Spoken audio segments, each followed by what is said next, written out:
əvvəlki zamanlarda insanlar düşünürdülər ki, evimə gələn qonaq görsün ki, mən necə zövqlüyəm, necə varlıyam, necə fərqliyəm, onu düşünürdülərsə, artıq indi hamı fokuslanıb ki, daha çox təbiətdə vaxt keçirməliyəm, havada vaxt keçirməliyəm, bədənimlə məşğul olmalıyam, orqanizmimlə məşğul olmalıyam, beynimi təmizləməliyəm.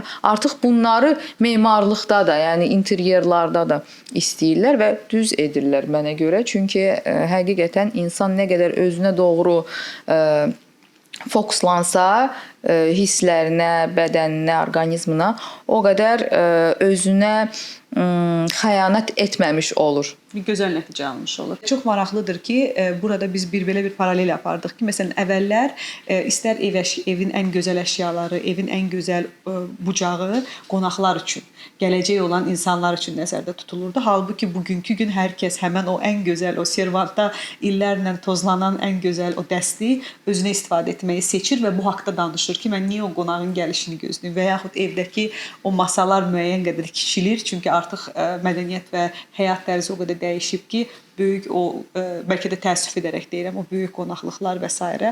o qədər də aktual deyil. Ona görə sizin dedikləriniz tam elə bil o rəsmin içinə oturmuş oldu.